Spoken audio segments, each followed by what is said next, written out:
Muy buenas noches, queridos estudiantes. Comenzamos la segunda semana de este intensivo. En la primera semana revisamos qué era la hermenéutica, las acepciones del término hermenéuticas, las formas como se puede concebir la hermenéutica como disciplina y cómo se aplica la hermenéutica en el derecho, en lo que hemos llamado la hermenéutica jurídica. Revisamos qué era la hermenéutica jurídica como técnica, y qué objetos son susceptibles de interpretación jurídica y qué objetos en la realidad no son susceptibles de interpretación jurídica. Ahora nos corresponde la segunda unidad, la segunda semana en donde está la lógica formal como punto de apoyo de la hermenéutica jurídica, como elemento material, procedimental y metodológico de la hermenéutica jurídica. La primera pregunta que nos pide el programa es decir qué es la lógica. ¿Cuál es el contenido? Recuérdense que yo incluí una primera unidad que no estaba en el programa. Este es el primer tema del programa, ¿cierto? Según el primer tema del programa, tenemos que estudiar la lógica, generalidades, definiciones de los autores, naturaleza de la lógica, división de la lógica, concepto de la lógica jurídica, los principios axiomáticos, que son muy importantes, y la importancia de la lógica jurídica. Esto es lo que vamos a ver en el día de hoy, la primera clase de la segunda semana del intensivo. Vamos a ver generalidades. ¿De dónde proviene el término lógica? Bueno, como ustedes pueden ver allí, deriva de logos, que quiere decir razón, y logía, que es saber, ciencia. De allí es que se formó la expresión ta lógica, la lógica, que tiene que ver con lo concerniente a la ciencia o al saber, de donde directamente proviene la palabra lógica. Por tanto, desde el punto de vista etimológico, de etimología quiere decir origen de las palabras, siempre revisar la etimología es bueno, es importante, porque nos ayuda a comprender nos ayuda a comprender el origen de la palabra, la evolución histórica de la palabra. Desde el punto de vista etimológico, lógica significa relativo a la ciencia y al saber en general. Con la etimología se entiende que el objeto es sobre el conocimiento, sobre la ciencia. Por tanto, la lógica habla sobre la forma en que el hombre conoce, pero entendiendo de cómo conoce racionalmente y cómo conoce en forma correcta. Por eso es que la lógica estudia la razón, pero no en cuanto a los contenidos de la razón, ni sobre la verdad de la razón en cuanto que concordancia de la verdad con la realidad, inconcordancia del pensamiento con la realidad y la verdad. Estudia es cómo se forman los juicios, cómo se formulan los juicios, los razonamientos, los conceptos. Los medievales le decían a la lógica el arte de las artes, la ciencia de las ciencias. Y yo creo que es el arte de presentar las ciencias. Es el arte de presentar las ciencias. Es el arte del raciocinio, la razón discursiva.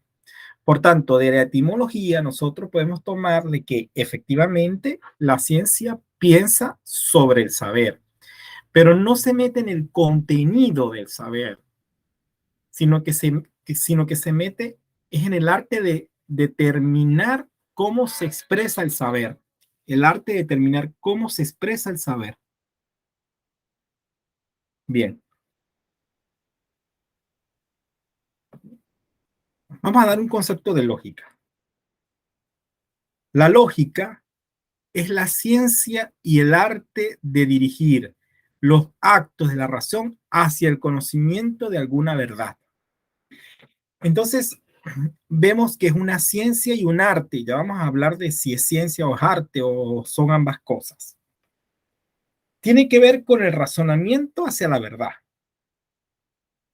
¿Sí? El razonamiento hacia la verdad. tiene que ver con tanto con la ciencia, porque en realidad, ¿qué busca la ciencia? Verdades. Verdades. La ciencia busca verdades para explicarse el mundo. La ciencia nos ayuda a, digamos, a descubrir el mundo. Y la lógica nos ayuda a descubrir la ciencia. Nos ayuda a ver cómo podemos guiar el pensamiento para descubrir la verdad que está en la ciencia. Las ciencias de las leyes y del pensamiento llegaron a definirlos algunos autores a la lógica. Es la ciencia de las leyes del pensamiento. Claro, no es el pensamiento visto desde la psicología, sino que estudia la relación que el pensamiento tiene con la verdad. No el pensamiento en sí mismo ni cómo está elaborado el pensamiento. Vamos a ver los elementos del concepto. Yo quiero que se entienda que la lógica estudia el pensamiento, pero el pensamiento como lo establecían los griegos, como lo pensaban los griegos, como el producto de la actividad intelectual del hombre, implica una actividad intelectual, el pensamiento.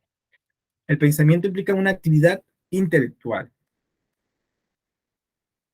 El pensamiento se puede estructurar como concepto, el pensamiento se puede estructurar como un juicio y el pensamiento se puede estructurar como un razonamiento. Por eso que la lógica estudia el concepto, el juicio y el razonamiento. Ya volveremos aquí. El concepto, el juicio y el razonamiento. Pero veamos un poco la estructura del pensamiento, porque estamos diciendo que la lógica es la ciencia y el arte que va a dirigir los actos de la razón hacia el conocimiento de alguna verdad. Pero, tiene como objeto el pensamiento. Entonces el pensamiento tiene varios elementos. El primer elemento es el sujeto que piensa. El segundo elemento es la acción de pensar. Tomen nota. Sujeto que piensa. Es el primer elemento del pensamiento, el sujeto que piensa. Dos, la acción de pensar. Tres, el contenido del pensamiento. Cuatro, objeto sobre lo que se piensa. Cinco, la expresión oral y escrita. El sujeto que piensa se refiere al sujeto humano que está pensando. La acción de pensar es la actividad de realizar el pensamiento. El contenido del pensamiento es lo que está en la mente del sujeto. Y el objeto del pensamiento es la razón, es lo que está fuera del sujeto, sobre la cual piensa el sujeto. Y la expresión oral y escrita es la forma como el individuo describe el pensamiento, lo que ha pensado, lo manifiesta y cómo alguien lo puede percibir que otro ha pensado. La forma en cómo se comunica el pensamiento. La lógica nos ayuda a coordinar bien todos estos elementos de sujeto, acción, contenido, objeto y expresión. La lógica es la forma correcta cómo se coordinan esos pensamientos y cómo se organiza el pensamiento. ¿Sí? Definición de los autores. Vamos a ver otro punto que son la definición de los autores. Definición de los autores. Les traje varias definiciones. Por ejemplo, eh, Aristóteles, que piensa que es la ciencia de la demostración. Aristóteles es el papá de los helados de la lógica. Fue el fundador de la lógica, el padre de la lógica. Por ahí leí alguna vez que decían que después de Aristóteles, todos los lógicos lo que han hecho son notas a pie de página del organón y de todas las actividades de las científicas de Aristóteles sobre la lógica. Fue el primero en determinar las leyes para observar y aplicar en nuestro intelecto cuando investigamos la ciencia. Fue el primero en determinar las leyes lógicas para observar y aplicar en nuestro intelecto esas leyes a la hora de investigar y a la hora de hacer ciencia. La lógica es ya desde Aristóteles un instrumento para la ciencia. No se mete exactamente en la verdad material, sino un instrumento para la ciencia. San Agustín decía es el arte de razonar, que nos enseña el camino hacia la verdad. No es la mirada hacia la verdad, es el arte de razonar para poder descubrir la verdad. Es un arte, decía San Agustín. Por tanto, el contenido de la lógica no es la verdad, sino la forma de razonar bien para poder llegar a esa verdad. Santo Tomás dice, es la arte directiva del acto de la razón. Arte directiva del acto de razón, por lo que está contenida la lógica de principios normativos, de leyes lógicas, que nos permiten manifestar un discurso razonable. Escoto se va sobre el arte del silogismo. Recuérdense que existían tres actos de la mente que estudia la lógica: el concepto, el juicio y el razonamiento. Escoto ve al más importante, al silogismo. Es más importante porque el silogismo implica la formulación de juicios y conceptos. Eh, Otros autores, como los lógicos de Port Royal, dicen que es el arte de conducir bien la razón hacia el conocimiento de las cosas. Es el arte de llevar bien el discurso, es el arte de argumentar bien, es el arte de descubrir el procedimiento para llegar a la verdad. Otros autores piensan que es, como Cadillac, piensa que es el arte de razonar mediante el buen uso del idioma. Fíjense que ingresa un concepto nuevo aquí, que ya lo habíamos discutido cuando veíamos hermenéutica, el asunto de la lingüística, del lenguaje. En una clase yo dije profanar, por cierto. En vez de promulgar, dije profanar, y se escucha muy cómico todo lo que está en la grabación, esa es en la clase 3. Kant dice que es la ciencia de las leyes necesarias del entendimiento y de la razón en general.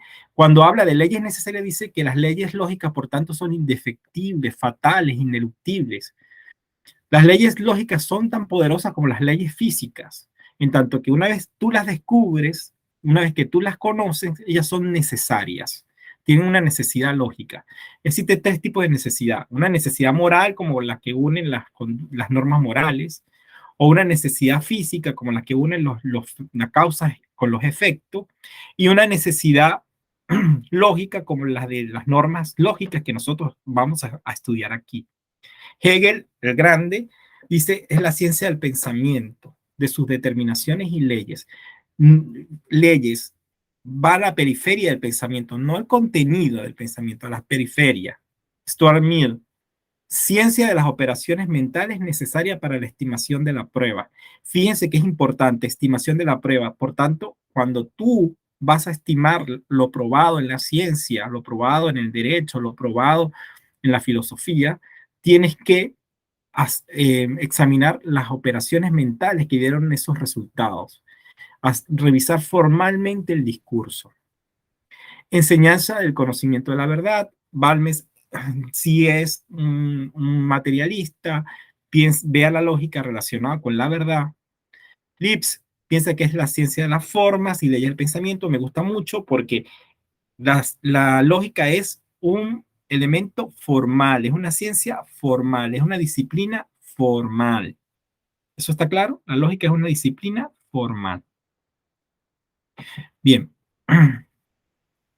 Fanders dice, ciencia puramente teórica y sistemática del pensamiento, para decir que no tiene nada que ver con el pensamiento, las modalidades de pensamiento, el contenido del pensamiento, que no va a la práctica para ver si es verdad lo que se está diciendo, no va a buscar un conocimiento empírico, ¿sí? Sino que está en la estructura racional del sujeto. ¿Cuál es el punto en común de todas estas teorías? ¿Cuál es el punto en común? Bueno, no es que se descarte el encuentro de la lógica con la verdad, pero el fin de la lógica no es ese encuentro, no es el objetivo final del razonamiento.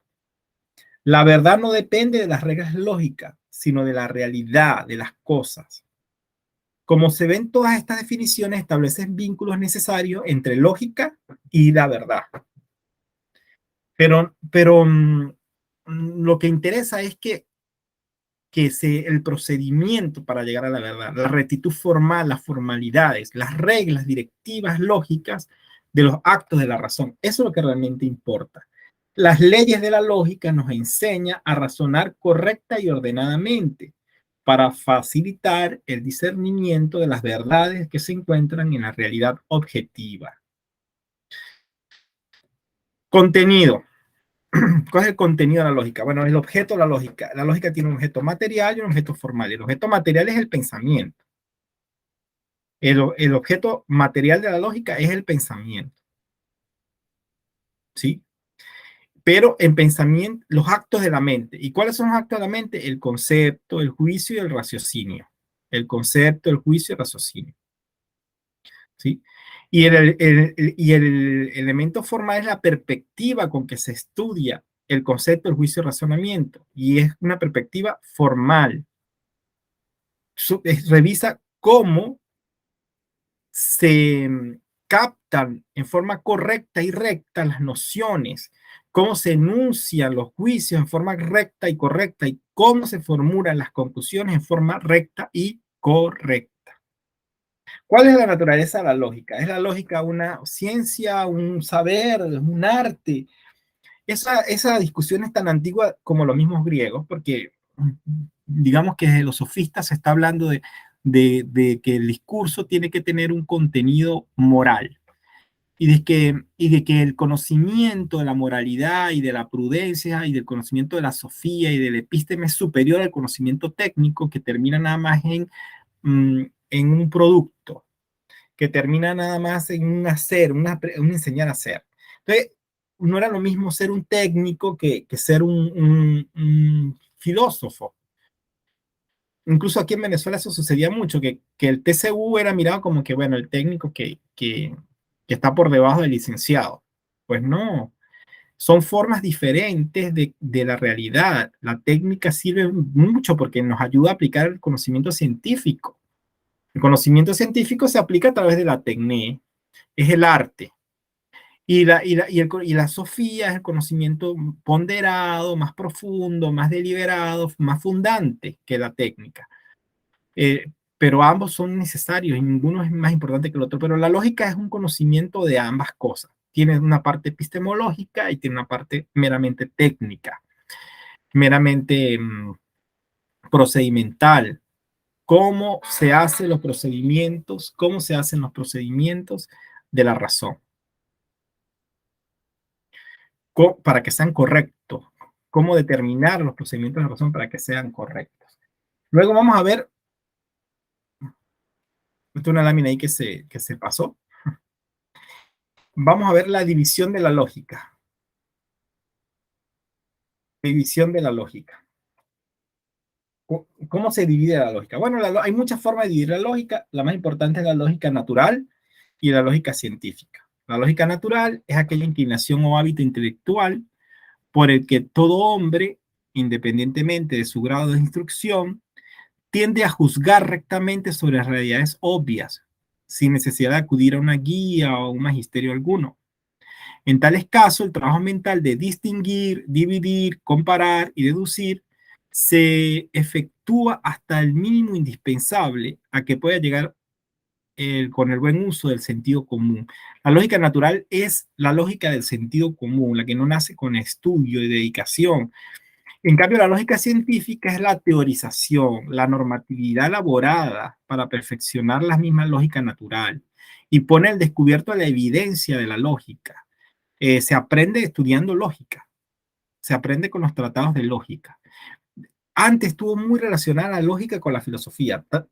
Tanto es así que en algún momento se decía que nadie podía estudiar filosofía sin antes haber estudiado lógica, porque era el pórtico, la puerta de entrada de la filosofía era la lógica. En la Academia de Platón, usted tenía que saber matemática y tenía que saber lógica para usted poder hacer filosofía. Y no era la lógica natural, sino la lógica científica, que es la ciencia y el arte de afinar nuestras percepciones y de determinar críticamente el discurso de cómo nosotros nos expresamos y cómo otros se expresan, usando métodos de división, del análisis, de la comparación, de la inducción o de la deducción en forma correcta. La lógica jurídica, que no es otra cosa sino que la lógica aplicada al derecho. No existe tanta lógica como disciplinas científicas, no. La lógica jurídica es la lógica aplicada al derecho y es el estudio de las normas de la lógica formal en cuanto que son necesarios para comprender el discurso y los procesos jurídicos, tanto que son necesarios para comprender el discurso y los procesos jurídicos.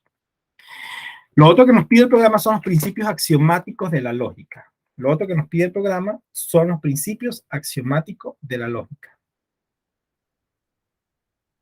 Algo muy importante aquí en el contenido de la lógica.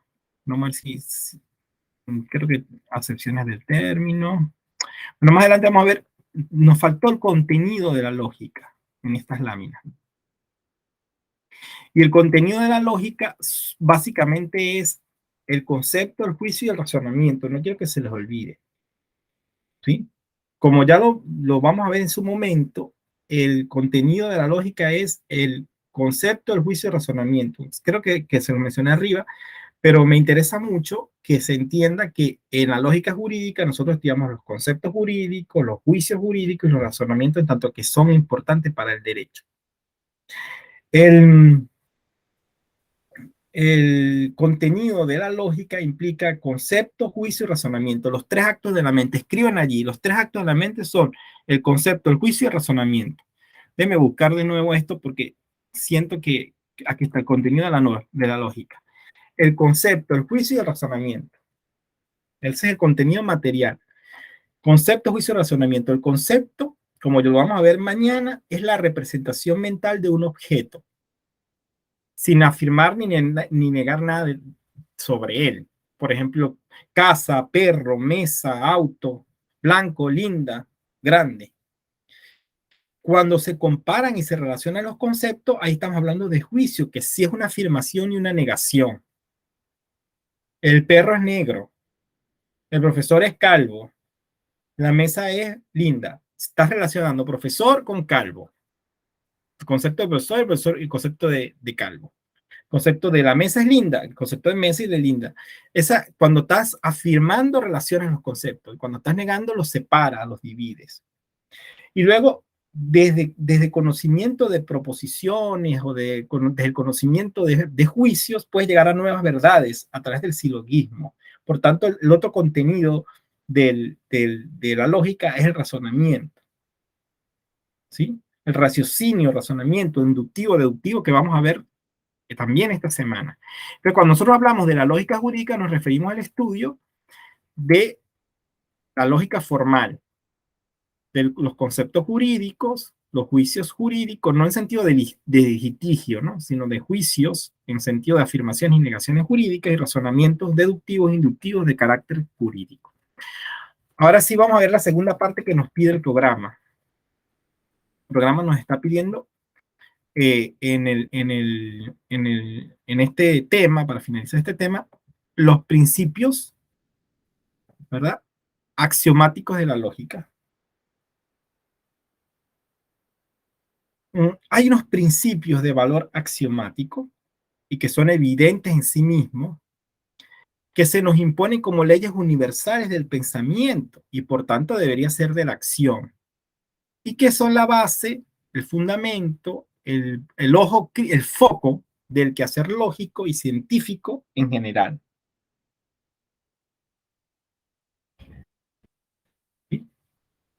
Digamos que es tradición decir que el primero en exponer estos principios lógicos fue el médico y filósofo destacado Pergamo.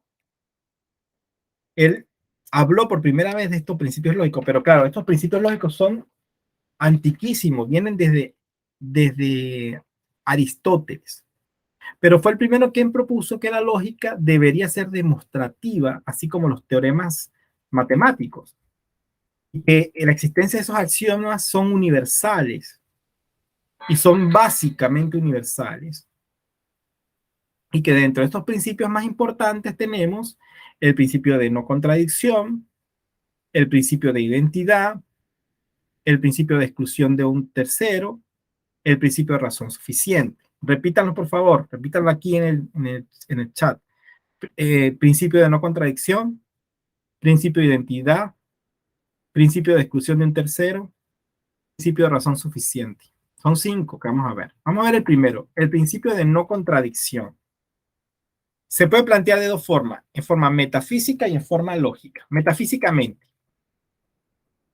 nada puede ser y dejar de ser al mismo tiempo y bajo el mismo aspecto en que es. Usted no puede ser calvo y con pelo, ¿sí? Nada puede ser, ni dejar de ser al mismo tiempo y bajo el mismo aspecto. Usted está en África o está en Estados Unidos. No puede estar en África y en Estados Unidos a la vez. No se puede, para plantearlo lógicamente, no se puede afirmar y negar a la vez un mismo predicado de un sujeto, ¿sí? En forma metafísica y en forma lógica. En algunos libros llaman principio de contradicción y en otros principios de no contradicción. Yo lo llamo principio de no contradicción, pero en algunos libros lo van a conseguir como principio de contradicción. Dos cosas no pueden ser y no ser bajo el mismo tiempo y bajo las mismas circunstancias. Nada puede ser y dejar de ser al mismo tiempo y bajo el mismo aspecto. No se puede afirmar y negar a la vez un mismo predicado de un sujeto. Esto es muy importante. En virtud de este principio, no pueden resultar simultáneamente verdaderas dos proposiciones contrarias o contradictorias. Aristóteles valoraba tanto este principio lógico que lo colocaba por encima de los demás principios lógicos. De hecho, hay otros principios que se fundamentan en él, pero es tan evidente y tan necesario que parece superfluo mencionar su relevancia y su importancia.